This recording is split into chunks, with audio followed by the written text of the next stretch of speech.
ಅವ್ರು 4 ಜನ ಇರ್ತಾರೆ. ಅವರೇನಾದರೂ ಯಾರಾದರೂ ನೆನ್ನೆ ಯಾರೋ ಹೇಳಿದ್ರು ನನಗೆ, ಅದರಲ್ಲಿ ಯಾರೋ ಮಾಧ್ಯಮದಲ್ಲೂ ಕೂಡ ಬಂದಿತ್ತು. ನನ್ನವರೆಗೂ ಇನ್ನೂ ಬಂದಿಲ್ಲ. 1956 ಜೂನ್ 5ನೇ ತಾರೀಕು ಬೆಂಗಳೂರಿನ ಗಾಂಧಿನಗರದಲ್ಲಿ ಅವತ್ತಿನ ಕಾಲಕ್ಕೆ ಅತ್ಯಂತ ಪ್ರಖ್ಯಾತ ಕ್ರಿಮಿನಲ್ ಲಾಯರ್ ಒಬ್ಬರು ಅವರ ಮನೆಯಲ್ಲಿ ಅತ್ಯಂತ ನಿರ್ದಯವಾಗಿ ಕೊಲೆ ಆಗ್ತಾರೆ. ಅವರ ಜೊತೆಯಲ್ಲಿ ಅವರ ಫ್ಯಾಮಿಲಿ ಕೂಡ 6 ಜನ ಒಟ್ಟು ಅತ್ಯಂತ ಬರ್ಬರವಾಗಿ ಕೊಲೆ ಆಗಿರ್ತಾರೆ.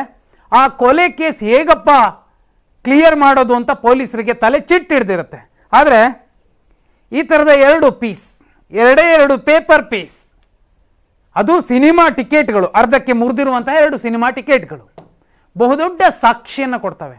ಆ ಸಾಕ್ಷಿ ಎಲ್ಲಿಗೆ ಬಂದಿಲ್ಲತ್ತೆ ಅಂದರೆ ಕೊಲೆ ಮಾಡಿದ್ಯಾರು, ಯಾಕೆ ಮಾಡಿದ್ರು, ಏನಾಯಿತು, ಅವರಿಗೆ ಎಂತಹ ಶಿಕ್ಷೆ ಆಯಿತು ಅನ್ನೋದು ಆನಂತರದ ಚರಿತ್ರೆ. ಬೇಲೂರು ಶ್ರೀನಿವಾಸ ಅಯ್ಯಂಗಾರ್ ಅನ್ನುವಂತಹ ಪ್ರಖ್ಯಾತ ಕ್ರಿಮಿನಲ್ ಲಾಯರ್ ಒಬ್ಬರ ಕೊಲೆಯ ಕೇಸ್ ಅದು. ಧರ್ಮಸ್ಥಳದಲ್ಲಿ 367 ಹೆಣ್ಣು ಮಕ್ಕಳು, 67 400 600 ಗೊತ್ತಿಲ್ಲ. ಆದರೆ ಈಗೊಬ್ಬ ಸಾಕ್ಷಿದಾರ ಬಂದು ಹೂತು ಹಾಕಿದವನು ನಾನು ನೋಡಿದ್ದೀನಿ, ನಾನು ಕೈಯಾರೆ ಹೂತು ಹಾಕಿದ್ದೀನಿ, ನನಗೀಗ ಬೇಸರ ಆಗ್ತಿದೆ, ಸಂಕಟ ಆಗ್ತಿದೆ, ಆ ಹೆಣ್ಣು ಮಕ್ಕಳಿಗೆ ನ್ಯಾಯ ಸಿಗಬೇಕು ಅಂತ ಬಂದು ನಿಂತಿದ್ದಾನಲ್ಲ. ಇಲ್ಲಿ ಬಹುಮುಖ್ಯವಾಗಿ ಈ ತನಿಖೆ ಸಾಗುವಂತ ಹಾದಿ ಇರುತ್ತಲ್ಲ ನೋಡಿ, ಈ ಕಡೆಯಿಂದ ಬಂದ್ರೂ ತನಿಖೆ ಶುರುವಾಗತ್ತೆ, ಈ ಕಡೆಯಿಂದ ಬಂದ್ರೂ ಶುರುವಾಗತ್ತೆ. ಬರೀ ತಲೆಬುರುಡೆಗಳಷ್ಟೇ ಇಲ್ಲಿ ತನಿಖೆಗೆ ಸಾಕ್ಷಿ ಒದಗಿಸುವಂತಹ ಮತ್ತು ಈ ಪ್ರಕರಣದಲ್ಲಿ ನ್ಯಾಯ ಒದಗಿಸುವಂತಹ ಅಂಶ ಆಗಿರೋದಿಲ್ಲ. ನೋಡಿ, ಇಲ್ಲಿ ಬಹುಮುಖ್ಯವಾಗಿ ಈಗ ಸರ್ಕಾರ SIT ರಚನೆ ಆದ್ಮೇಲೆ ಏನ್ ಮಾಡ್ತಿದೆ, ನೀವು ಆರಂಭದಲ್ಲೇ ವಿಡಿಯೋ ನೋಡಿದ್ರಿ. ಈ ಮೇನ್ ಸ್ಟ್ರೀಮ್ ಮಾಧ್ಯಮಗಳು, ಮಾನಗೆಟ್ಟ ಮಾಧ್ಯಮಗಳು, ನೀತಿಗೆಟ್ಟ ಮಾಧ್ಯಮಗಳು, ತತ್ವ ಸಿದ್ಧಾಂತಗಳನ್ನ ಕಾಲಡಿ ಹೊಸಕ್ಕಿ ಹಾಕಿರುವಂತಹ ಮಾಧ್ಯಮಗಳು SIT ರಚನೆ ಆದ್ಮೇಲೂ ಕೂಡ ಒಂದು ಮಾತನ್ನು ಹೇಳೋದು, SIT ತನಿಖೆಯ ಟೀಮಲ್ಲಿರೋರು 2 ವಾಪಸ್ ಹಿಂದೆ ಜರಿತಿದ್ದಾರೆ. ಯಾರು ಹೇಳಿದ್ರು? ಆ IPS ಅಧಿಕಾರಿಗಳು ಯಾರಾದ್ರೂ ಲಿಖಿತವಾಗಿ ಬರ್ಕೊಟ್ಟಿಲ್ಲ. ಖುದ್ದು ಗೃಹ ಸಚಿವರೇ ಹೇಳ್ತಿದ್ದಾರೆ ಅಂತಹ ಯಾವುದೇ ಒಂದು ನಿರ್ಧಾರವನ್ನ ಆ ಸದಸ್ಯರು ಮಾಡಿಲ್ಲ ಅಂತ. ಆದರೆ ಮೇನ್ ಸ್ಟ್ರೀಮ್ ಮಾಧ್ಯಮಗಳು ಈಗಲೂ ಕೂಡ ಹೇಳ್ತಿರುವಂಥದ್ದು, ಆ ತನಿಖೆಯ ದಿಕ್ಕು ಬದಲಿಸೋಕೆ ಅಥವಾ ಯಾವ ಕಳಂಕವೂ ಆಗಿಲ್ಲ, ಅಲ್ಲೆಲ್ಲ ಸತ್ತವರು ಏನು ನ್ಯಾಚುರಲ್ ಆಗಿ ಸತ್ತಿದ್ದಾರೆ, ಅಲ್ಲಿಗೆ ಬಂದು ಬೇಕಂತಲೇ ಆ ಜಾಗದಲ್ಲಿ ಅನ್ನೋ ಮಟ್ಟಿಗೆ ಪ್ರತಿಪಾದನೆ ಮಾಡಲಿಕ್ಕೆ ನಿಲ್ತಿದ್ದಾವೆ. ನೋಡಿ, ಇಲ್ಲಿ SIT ರಚನೆ ಆದ್ಮೇಲೆ ಮೊದಲಿಗೆ ಸರ್ಕಾರ ಮತ್ತು SIT ಟೀಮ್ ಮಾಡಬೇಕಾಗಿರುವಂಥದ್ದು ದೂರುಗಳನ್ನು ದಾಖಲಿಸೋದಕ್ಕೆ ಸರಳವಾದ, ಸುಲಭವಾದ, ಕೆಲವರು ನೇರವಾಗಿ ಬಂದು ಕಂಪ್ಲೇಂಟ್ ಮಾಡಲಿಕ್ಕೂ ಆಗೋದಿಲ್ಲ, ಅಂತಹ ದೂರುದಾರರಿಗೋಸ್ಕರ ಒಂದು ಟೋಲ್ ಫ್ರೀ ನಂಬರ್ ಅನ್ನ ಕೊಡಬೇಕಾಗತ್ತೆ. ಜೊತೆಯಲ್ಲಿ ದೂರುದಾರರಿಗೆ ಅತ್ಯಂತ ಸರಳವಾಗಿ, ಸುಲಭವಾಗಿ ದೂರು ದಾಖಲಿಸೋದಕ್ಕೆ ಅವಕಾಶ ಮಾಡಿಕೊಡ್ಬೇಕು ಆನ್ಲೈನ್ ಮೂಲಕವೋ. ಯಾಕಂದ್ರೆ ಇದು ಅತ್ಯಂತ ಗಂಭೀರವಾದಂತಹ ಪ್ರಕರಣ ಆಗಿರೋದ್ರಿಂದ ಎಷ್ಟೋ ಜನ ಸಾಕಷ್ಟು ಅಲ್ಲಿನವ್ರನ್ನ ಕೇಳಿದಾಗ ಮಿಸ್ಸಿಂಗ್ ಕಂಪ್ಲೇಂಟ್ಗಳನ್ನೇ ರಿಜಿಸ್ಟರ್ ಆಗಿಲ್ಲ 367ರಲ್ಲಿ ಬಹುಪಾಲು. ಯಾಕಾಗ್ಲಿಲ್ಲ? ಯಾರ ಭಯಕ್ಕೆ, ಯಾರ ಒತ್ತಡಕ್ಕೆ ಅವತ್ತು ಮಿಸ್ಸಿಂಗ್ ಕಂಪ್ಲೇಂಟ್ ಕೊಡೋದಕ್ಕೂ ಆ ಜನ ಹಿಂಜರಿದ್ರು. ಇವತ್ತು ಅವ್ರು ಮತ್ತೆ ಬಂದು ದೂರು ದಾಖಲಿಸ್ತಾರೆ ಅನ್ನೋದಾದ್ರೆ ಅವರಿಗೊಂದು ಸೆಕ್ಯೂರಿಟಿ ಬೇಕು. ಈಗ SIT ತನಿಖಾ ತಂಡ ಅಂಥದ್ದೊಂದು ಟೋಲ್ ಫ್ರೀ ನಂಬರ್ ಕೊಟ್ಟು ಮುಕ್ತವಾಗಿ ನಿಮ್ಮ ಹೆಸರು ನಾವೆಲ್ಲೂ ಹೇಳೋದಿಲ್ಲಪ್ಪ, ಕೋರ್ಟಲ್ಲಿ ಮಾತ್ರ ಹೇಳ್ತೀವಿ, ಅಲ್ಲಿ ತನಕ ನಿಮ್ಮ ಹೆಸರನ್ನು ಮುಚ್ಚಿಡ್ತೀವಿ, ಬೇಕಿದ್ರೆ ಏನಾಯ್ತು, ಹೇಗಾಯ್ತು, ನಿಮ್ಮ ದೂರೇನು, ನಿಮ್ಮ ಸಮಸ್ಯೆ ಏನು, ನೀವು ನೋಡಿದ್ದೇನು, ನಿಮ್ಮ ಸಾಕ್ಷಿ ಏನು, ಎಲ್ಲವನ್ನೂ ಕೂಡ ಮುಕ್ತವಾಗಿ ಗೌಪ್ಯವಾಗಿ ಸಂಗ್ರಹಿಸಬೇಕಿದೆ. ಆ ಕೆಲಸವನ್ನ ಮಾಡಲೇಬೇಕಿದೆ.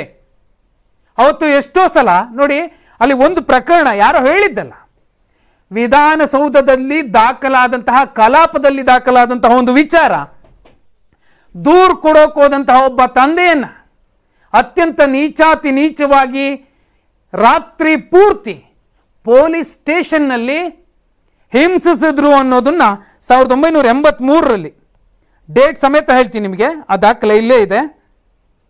1983 ಆಗಸ್ಟ್ 31ನೇ ತಾರೀಕು ಶಿರಗುಪ್ಪಾದ ಅವತ್ತಿನ ಶಾಸಕರು ಶಂಕರ್ ರೆಡ್ಡಿ ಅವರು ಮುಖ್ಯಮಂತ್ರಿಗಳ ಮುಂದೆನೇ ಹೇಳ್ತಾರೆ, ಸ್ವಾಮಿ, ನಮ್ಮ ಕ್ಷೇತ್ರದ ಒಬ್ಬ ವ್ಯಕ್ತಿ ವೆಂಕೋಬರಾವ್ ಅವರು ಬಂದಿದ್ರು, ಅವ್ರು ಕಂಪ್ಲೇಂಟ್ ಕೊಡೋಕೆ ಹೋದಾಗ ಅವ್ರಿಗೆ ಈ ತರ ಚಿತ್ರಹಿಂಸೆ ಕೊಟ್ಟು ಕಳಿಸಿದ್ದಾರೆ, ಸರ್ಕಾರ ಎಲ್ಲಿದೆ, ಏನಾಗ್ತಿದೆ, ದೂರು ತಗೊಳ್ಳೋದಕ್ಕೆ ಏನಾಗಿದೆ ಪೊಲೀಸರಿಗೆ, ಅವತ್ತಿನ ವಿಪಕ್ಷ ನಾಯಕ ಸಾರೆಕೊಪ್ಪ ಬಂಗಾರಪ್ಪ ಅವರು ಸಖತ್ತಾಗಿ ತರಾಟೆಗೆ ತಗೊಂಡಿದ್ರು. ಆ ಸಂಪೂರ್ಣ ದಾಖಲೆ ಎಲ್ಲ ಕಡೆ ಸಿಗುತ್ತೆ, ನಾವು ಅದು ಕೂಡ ನೋಡಬಹುದು. ತುಂಬಾ ಚೆನ್ನಾಗಿ ಪ್ರಶ್ನೆ ಮಾಡಿರ್ತಾರೆ ಅವತ್ತು. ಅಂದ್ರೆ ದೂರು ದಾಖಲಿಸೋದಕ್ಕೂ ಅಲ್ಲಿ ಬಿಡ್ತಿರ್ಲಿಲ್ಲ. ಪ್ರಭಾವ ಯಾರೆಲ್ಲ 1994-95ರಿಂದ 2015 ತನಕ ಆ ಭಾಗದಲ್ಲಿ ಪೊಲೀಸ್ ಠಾಣೆಗಳಲ್ಲಿ ಕೆಲಸ ಮಾಡಿದಾರೋ ಆ ಎಲ್ಲ ಪೊಲೀಸ್ ಅಧಿಕಾರಿಗಳನ್ನ, ಪೇದೆಗಳನ್ನು ಕೂಡ ಈಗ ವಿಚಾರಣಾ ವ್ಯಾಪ್ತಿಗೆ ತಗೊಂಡು ಅವರು ಕಂಡಂತಹ ಸತ್ಯ ಏನು, ಯಾವೆಲ್ಲ ಒತ್ತಡ ಇತ್ತು, ಯಾರೆಲ್ಲ ಪ್ರಭಾವಕ್ಕೆ ಅವರು ಒಳಗಾಗಿದ್ರು, ಮನಸ್ಸಾಕ್ಷಿ ಅನ್ನುವಂಥದ್ದಿದ್ರೆ, ಮನುಷ್ಯತ್ವ ಅನ್ನುವಂಥದ್ದಿದ್ರೆ, ಕಾಕಿ ತೊಟ್ಟಂತಹ ಪ್ರತಿಯೊಬ್ಬ ಯೋಧ ಕೂಡ ಆ ಭಾಗದಲ್ಲಿ ಕೆಲಸ ಮಾಡಿದವರು ಈಗ ಸಾಕ್ಷಿ ಹೇಳಬಹುದು. ಅವರಿಗೆ ಕಂಡಂತಹ, ಅವರು ನೋಡಿದಂತಹ, ಈಗಲೂ ಅರಗಿಸಿಕೊಳ್ಳೋಕೆ ಆಗದಂತಹ ಯಾವ್ದಾದ್ರು ಸಂಕಟದ ನೋವಿನ ಘಟನೆಗಳಿದ್ರೆ ಈಗ SIT ಮುಂದೆ ಅವರು ಹೇಳ್ಕೊಳ್ಳೋದು ತುಂಬಾ ಉತ್ತಮ. ಹಂಗೇನಾದ್ರೂ ಮಾಡಿದ್ರೆ ಅವ್ರಿಗೆ ನಿಜವಾಗ್ಲೂ ಒಂದು ಸೆಲ್ಯೂಟ್ ಮಾಡಬಹುದು. ಯಾಕಂದ್ರೆ ಅವರು ಕೊಡುವಂತಹ ಸಾಕ್ಷಿಗಳು ಕನೆಕ್ಟಿವ್ ಎವಿಡೆನ್ಸ್ ಆಗಿ ಈ ತನಿಖೆಗೆ ಲಾಭ, ಒಂದು ವರವಾಗುತ್ತೆ. ಆ ಹೆಣ್ಣು ಮಕ್ಕಳಿಗೆ ನ್ಯಾಯ ಕೊಡಿಸೋದಕ್ಕೆ ಬಹುಮುಖ್ಯ ವಿಚಾರ ಆಗುತ್ತೆ ಮತ್ತು ಅಂಶ ಆಗತ್ತೆ. ನೋಡಿ, ಇಲ್ಲಿ ಮಿಸ್ಸಿಂಗ್ ಕಂಪ್ಲೇಂಟ್ ಯಾರು ದಾಖಲಿಸ್ಕೊಳ್ತಿರ್ಲಿಲ್ಲ, ಕೊಡೋಕೆ ಹೋಗ್ತಿದ್ರು ಅನ್ನೋದಾರೆ. ಯಾಕೆ ಅವ್ರು ಕೊಡೋಕೆ ಹೆದರ್ಕೊಂಡ್ರು, ಯಾರ ಒತ್ತಡಕ್ಕೆ, ಯಾರ ಪ್ರಭಾವಕ್ಕೆ ಹೆದರಿದ್ರು, ಆ ಕಡೆ ಕೂಡ ತನಿಖೆ ಶುರು ಮಾಡಬೇಕಾಗುತ್ತೆ. ಆ ಕಡೆಯಿಂದಲೂ ತನಿಖೆಯನ್ನು ಮಾಡ್ಕೊಂಡ್ ಬರ್ಬೇಕಾಗುತ್ತೆ. ಇನ್ನೊಂದು ತಲೆಬುರುಡೆ ಎಕ್ಸಾಂಪಲ್ ಇಟ್ಕೊಳ್ಳಿ. ತಲೆಬುರುಡೆ DNA ಟೆಸ್ಟ್ ಮಾಡ್ತಾರೆ, DNA ಮ್ಯಾಚ್ ಆಗುತ್ತೆ ಅನ್ನೋದಾದ್ರೆ ಯಾರದ್ದು, ಆಗ ಯಾರ DNA ಮ್ಯಾಚ್ ಆಗಿದೆಯೋ ಬದುಕಿರೋರು ಅವ್ರು ಹೇಳ್ತಾರೆ, ಹೌದು ಇಂಥ ಮಗು ನಮ್ದು, ಇಂಥ ದಿನ ತಪ್ಪಿಸ್ಕೊಳ್ತು ಅಥವಾ ಕಿಡ್ನಾಪ್ ಆಯಿತು, ಇಂಥ ದಿನದಿಂದ ಅದು ಕಾಣಿಸ್ಲಿಲ್ಲ, ಆ ಮಗು ಏನಾಗಿದೆ. ಆಗ ಆ ಸನಿಹದಲ್ಲಿ ಆ ಸಮಯಕ್ಕೆ ಸರಿಯಾಗಿ ಯಾರೋ ನೋಡಿರೋರು, ಹೌದು ಶಾಲೆಯಿಂದ ಹೋಗ್ತಿತ್ತು ಅಥವಾ ಕೆಲಸ ಮುಗಿಸ್ಕೊಂಡು ಹೋಗ್ತಿದ್ರು, ಆ ಟೈಮಲ್ಲಿ ಆ ಕ್ರಾಸಲ್ಲಿ ನಾನು ನೋಡಿದ್ದೆ ಅನ್ನುವಂಥವ್ರು ಯಾರಾದರೂ ಬಂದು ಸಾಕ್ಷಿ ಹೇಳಿದ್ರೆ ಕನೆಕ್ಟಿವ್ ಎವಿಡೆನ್ಸ್ ಆಗುತ್ತೆ. ಸಾಂದರ್ಭಿಕ ಸಾಕ್ಷಿಗಳ ಪಟ್ಟಿಯಲ್ಲಿ ಅವರೆಲ್ಲ ಬಂದು ಕೂತ್ಕೊಡ್ತಾರೆ. ಆ ಮೂಲಕ ಆ ಸಣ್ಣ ಸಣ್ಣ ಸಾಕ್ಷಿದಾರರು ಕೂಡ ಒಂದು ಹೆಣ್ಣು ಮಗಳ ನೋವಿಗೆ ವಿಲವಿಲ ಒದ್ದಾಡಿ ನರಕ ಕಂಡಂತಹ ಆ ತಾಯಿಗೆ ನ್ಯಾಯ ಒದಗಿಸುವಲ್ಲಿ ಯೋಧರಾಗಿ ಕಾಣಿಸ್ತಾರೆ ಸಾಕ್ಷಿದಾರರು ಕೂಡ. ನೋಡಿ, ಇದ್ರ ಜೊತೆಯಲ್ಲಿ ಈಗ ದಫನ್ ಮಾಡಿದೆ ನಾನು ಅಂತ ಹೇಳ್ತಾನಲ್ಲ ವ್ಯಕ್ತಿ, 367 ಜನ, ಅಲ್ಲಿಂದಲೂ ಕೂಡ ತನಿಖೆ ಶುರುವಾಗಬಹುದು. ಹೌದು, ದಫನ್ ಮಾಡೋಕೆ ನಿಂಗೆ ಯಾರಪ್ಪ ಹೇಳಿದ್ರು, ಒಂದು ದಫನ್ ಮಾಡೋಕೆ ಹೆಣ ಎಲ್ಲಿ ಸಿಕ್ತು, ಆ ಹೆಣವನ್ನು ಯಾರು ಫಸ್ಟ್ ನೋಡಿದ್ರು, ಆ ಹೆಣ ಸಿಕ್ಕಂತಹ ರೀತಿ ಹೇಗಿತ್ತು, ದೇಹದ ಮೇಲೆ ಗಾಯಗಳಿದ್ವಾ, ಏನಾಗಿತ್ತು, ರಕ್ತ ಇತ್ತಾ, ಹೊಡೆದಿದ್ರಾ, ಕುತ್ತಿಗೆ ಇಸ್ಕಿದ್ರಾ, ಅಥವಾ ಯಾವ್ದಾದ್ರು ಮಾರ್ಕ್ ಇತ್ತಾ, ಅಥವಾ ಯಾರು ನೋಡಿದ್ರು, ಯಾಕೆ ನೋಡಿದ್ರು, ಅಷ್ಟೊತ್ತಿಗೆ ಅವ್ರು ಯಾಕೆ ಅಲ್ಲಿಗೆ ಹೋಗಿದ್ರು. ಹೀಗೆ ತನಿಖೆ ಯಾವ ರೀತಿ ಯಾವ ಕಡೆಯಿಂದ ಬೇಕಾದರೂ ನಡಿಬಹುದು. ಬುರುಡೆ ಒಂದೇ ಕತೆ ಹೇಳುತ್ತೆ, ಸಾಕ್ಷಿ ಹೇಳುತ್ತೆ ಅನ್ನುವಂತಹ ಭ್ರಮೆನೂ ಬೇಕಿಲ್ಲ.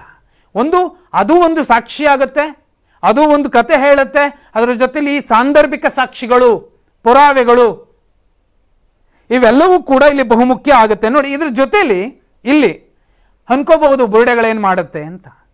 ಶಂಕಿತರು ಯಾರಿದ್ದಾರೆ, ಈಗ ತನಿಖಾ ತಂಡ ಎಲ್ಲ ಕಡೆಯಿಂದ ಸಂಗ್ರಹಿಸುವ ಸಂದರ್ಭದಲ್ಲಿ ಮಾಹಿತಿಯನ್ನ ಒಂದಷ್ಟು ಕಡೆ ಎಲ್ಲರೂ ಕೂಡ ಬೊಟ್ಟು ಮಾಡಿ ತೋರಿಸ್ತಾರೆ, ಇವರೇ.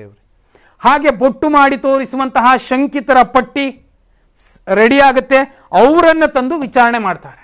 ತನಿಖೆಯ ಸಾಲು ಯಾವ ಕಡೆಯಿಂದ ಬೇಕಾದರೂ ಶುರುವಾಗಬಹುದು, ಆದರೆ ಕೊನೆಗೆ ಬಂದು ನಿಲ್ಲಬೇಕಾಗಿರೋದು ನ್ಯಾಯದ ಜಾಗದಲ್ಲಿ. ಈ ವಿಚಾರಕ್ಕೆ ಬಂದ್ರೆ ಸಾಕ್ಷಿದಾರರ ಹೇಳಿಕೆಗಳ ಪಟ್ಟಿ ಆಗುತ್ತೆ. ಅವರು ಹೇಳಿದ್ದಕ್ಕೂ ಶಂಕಿತರು ಹೇಳ್ತಿರೋದಕ್ಕೂ ತಾಳೆ ನೋಡ್ತಾರೆ. ತಾಳ ಮೇಳ ಸರಿ ಹೊಂದೋದಿಲ್ಲ ಅಂದ್ರೆ ಇನ್ನೊಂದ್ಸಲಿ ರುಬ್ತಾರೆ, ಯಾರನ್ನು ರುಬ್ಬೇಕೋ ಅವರನ್ನು ರುಬ್ತಾರೆ.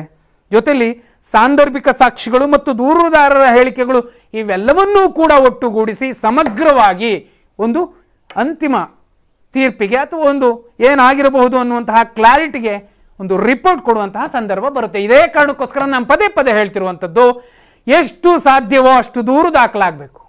ಅಲ್ಲಿ ತಮ್ಮ ಜಮೀನನ್ನು ಕಳ್ಕೊಂಡವರು 100 ರೂಪಾಯಿ ಜಮೀನಿದ್ರೆ 1 ರೂಪಾಯಿಗೆ 2 ರೂಪಾಯಿಗೆ ಕೊಟ್ಟು ಓಡಿ ಹೋದ್ರು ಪ್ರಾಣ ಉಳಿಸ್ಕೊಳ್ಳೋಕ್ಕೋಸ್ಕರ ಅಂತ ಕೇಳಿದ್ದು. ಇವತ್ತು ಅಂಥದ್ದೇ ಒಂದು ಕಂಪ್ಲೇಂಟ್ ರಿಜಿಸ್ಟರ್ ಆಗಿದೆ. ಅಂಥ ದೂರುದಾರರು ಕೂಡ ಈಗ ಈ ಪ್ರಕರಣಕ್ಕೆ ದೂರು ದಾಖಲಿಸೋದು ಒಳ್ಳೆಯದು. ಆಗ ಯಾವ ಭಯಕ್ಕೋಸ್ಕರ ಅವರು ಕಳ್ಳಂಗ್ ಕೊಡೋ ರೀತಿಯಲ್ಲಿ ಭೂಮಿಯನ್ನು ಕೊಟ್ಟೋದ್ರು, ಅನ್ನ ಕೊಡ್ತಿದ್ದಂತಹ ತಾಯಿಯನ್ನ ಮಾರ್ಕೊಂಡು ಹೋಗ್ಬೇಕಾಯ್ತು ಅವರು. ಬಹುಮುಖ್ಯ ಅಂಶ ಆಗತ್ತೆ ಈ ತನಿಖೆಗೆ. ಇದರ ಜೊತೆಯಲ್ಲಿ ಅಲ್ಲಿ ಸಣ್ಣ ಪುಟ್ಟ ನಾನು ನೋಡಿದೆ ಅಥವಾ ಇಂಥದ್ದೊಂದು ಕೇಳಿಸ್ಕೊಂಡೆ, ಮೂರನೆಯವರಿಂದ ಕೇಳಿಸ್ಕೊಂಡೆ, ಆ ಸಾಕ್ಷಿ ಕೂಡ ಮುಖ್ಯ ಆಗತ್ತೆ. ಹೀಗೆ ತನಿಖೆಯ ಹಾದಿ ನಾ ಹೇಳಿದೆ ಮೊದಲಿಗೆ, ಈ ಕಡೆಯಿಂದಲೂ ಶುರುವಾಗಬಹುದು, ಈ ಕಡೆಯಿಂದಲೂ ಶುರುವಾಗಬಹುದು, ಆದರೆ ಕೊನೆಗೆ ಸತ್ಯ ಅನ್ನೋದು ಸಾಯೋದಿಲ್ಲ. ಸರಿಯಾದ ರೀತಿಯಲ್ಲಿ ತನಿಖೆ ಜರುಗಿದ್ರೆ, ತನಿಖೆ ನಡೆದ್ರೆ. ಆ ಕಾರಣಕ್ಕೋಸ್ಕರನೇ SIT ಟೀಮ್ ಒಂದು ಟೋಲ್ ಫ್ರೀ ನಂಬರ್ ಕೊಟ್ಟ ಕೂಡಲೇ ಎಷ್ಟು ಸಾಧ್ಯವೋ ಅಷ್ಟು ಸಾಕ್ಷಿದಾರರು, ನಂಗೆ ಹಿಂಗೆ ಗೊತ್ತಿದೆ, ನನಗೆ ರಕ್ಷಣೆ ಬೇಕು ಅಥವಾ ನನ್ನ ಹೆಸರನ್ನ ಗೋಪ್ಯವಾಗಿಡಬೇಕು, ಆಗ ಮಾತ್ರ ನಾನು ಬಂದು ಹೇಳ್ತೀನಿ ಇಂಥದ್ದು ನಡೀತು ಅಂತ ಹೇಳೋದಾದ್ರೆ, ಈ ಪ್ರಕರಣ ಧರ್ಮ ಅನ್ನುವಂತಹ ಹೆಸರಿರುವಂತಹ ಜಾಗದ ಕೇಸ್ ನಿಜಕ್ಕೂ ಅಧರ್ಮದ ಹಾದಿ ಹಿಡಿಯೋದಿಲ್ಲ, ಧರ್ಮದ ಹಾದಿ ಹಿಡಿಯುತ್ತೆ, ಮತ್ತೆ ನ್ಯಾಯ ಸಿಗತ್ತೆ. ಅಷ್ಟು ಹೆಣ್ಣು ಮಕ್ಕಳಿಗೆ ಕೇಳಿಸ್ಕೊಂಡ್ರೆ ಅಸಹ್ಯ ಆಗತ್ತೆ. ಒಂದು ಹೆಣ್ಣು ಮಗಳ ತಾಯಿ ಅಳ್ತಾ ಹೇಳ್ತಾರೆ, ಅವಳ ದೇಹದಲ್ಲಿ ಎಷ್ಟೆಲ್ಲ ಜಾಗ ಇತ್ತು ಅಷ್ಟು ಕಡೆ ಕಚ್ಚಿದ್ರು ಅಂತ. ಆ ಶಬ್ದ ಕೇಳಿಸ್ಕೊಂಡು ಕೂಡಲೇ ಸಂಕಟ ಆಗ್ಬಿಡತ್ತೆ. ಅವ್ರಿನ್ನೆಂತಹ ಕಚ್ಚಡ ನೀಚರಿರಬೇಕು ಅಂತ ನೋಡಿ. ಅಂತಹ ತಾಯಿ ಎಂದಿರು ಎಷ್ಟು ಜನ ಅಳ್ತಿದಾರೋ ಯಾರಿಗೂ ಗೊತ್ತಿಲ್ಲದೆ ನಾಲ್ಕು ಗೋಡೆಗಳ ಮಧ್ಯೆ. ಆ ತಾಯಂದಿರಿಗೆ ಧೈರ್ಯ ತುಂಬಬೇಕಂದ್ರೆ, ಆ ತಾಯಂದಿರ ಕಣ್ಣೀರು ಒರೆಸ್ಬೇಕಂದ್ರೆ ಈ ಸಣ್ಣ ಪುಟ್ಟ ಸಾಕ್ಷಿದಾರರು ಯಾರೆಲ್ಲ ಇದ್ದಾರೆ ಅವರೆಲ್ಲರೂ ಕೂಡ SIT ಮುಂದೆ ಬಂದು ತಮಗೆ ಗೊತ್ತಿರುವ ಸಣ್ಣ ಸಣ್ಣ ವಿಚಾರ ಹೇಳಿದ್ರು ಕೂಡ ನೋಡಿ ಆ ಸಾಂದರ್ಭಿಕ ಸಾಕ್ಷಿಗಳು ಒಟ್ಟುಗೂಡ್ತವೆ, ಆಗ ನ್ಯಾಯ ಸಿಗತ್ತೆ. ಇಲ್ಲಿ ತಲೆಬುರುಡೆ ಕಾರಣಕ್ಕೋಸ್ಕರ ಒಂದಷ್ಟು ಸಮಸ್ಯೆ ಆಗತ್ತೆ, ಇಲ್ಲ ಅಂತಲ್ಲ. ಯಾಕಂದ್ರೆ ಬುರುಡೆಯ ಶಕ್ತಿ ಎಷ್ಟಿರುತ್ತೋ, ಅಂದ್ರೆ ನೈಸರ್ಗಿಕವಾಗಿ ಅದು ಹಾಳಾಗಿಲ್ಲ ಅಂದ್ರೆ ಅದರಿಂದ ಒಂದಷ್ಟು ಸಾಕ್ಷ್ಯ ಪುರಾವೆ ಸಿಗತ್ತೆ, ಇಲ್ಲ ಅಂತಲ್ಲ. ಆದರೆ ಇಂತಹ ಸಾಂದರ್ಭಿಕ ಸಾಕ್ಷಿಗಳು, ಕಲೆಕ್ಟಿವ್ ಎವಿಡೆನ್ಸ್ ಎಲ್ಲವೂ ಕೂಡ ಮುಖ್ಯ ಆಗತ್ತೆ. ಅದು ಒಟ್ಟುಗೂಡಿದ್ರೆ ಮಾತ್ರನೇ ಆ ತಾಯಂದ್ರಿಗೆ, ಆ ಹೆಣ್ಣು ಮಕ್ಕಳಿಗೆ ನ್ಯಾಯ ಒದಗಿಸೋಕ್ಕಾಗೋದು. ಆ ಕಾರಣಕ್ಕೋಸ್ಕರನೇ ಯಾರೆಲ್ಲ ಈ ಸಣ್ಣ ಪುಟ್ಟ ಸಾಕ್ಷಿದಾರರು ಇದ್ದೀರಿ, ಇವರು ಸಾಕ್ಷಿದಾರರಲ್ಲ, ನ್ಯಾಯ ಯೋಧರು. ಇವರು ನಿಜವಾದ ನ್ಯಾಯ ಯೋಧರು. ಈ ನ್ಯಾಯ ಯೋಧರು ಒಟ್ಟಿಗೆ ನಿಂತು ಸಾಕ್ಷಿ ದೂರು ದಾಖಲಿಸಿದ್ರೆ ಮಾತ್ರ ಈ ತಾಯಂದಿರಿಗೆ, ಈ ತಾಯಂದಿರ ಆತ್ಮಕ್ಕೆ ಶಾಂತಿ ಸಿಗುತ್ತೆ. ಆ ಎಲ್ಲ ನ್ಯಾಯ ಯೋಧರು ಒಟ್ಟುಗೂಡ್ತಾರ. ಕಮೆಂಟ್ ಮಾಡಿ.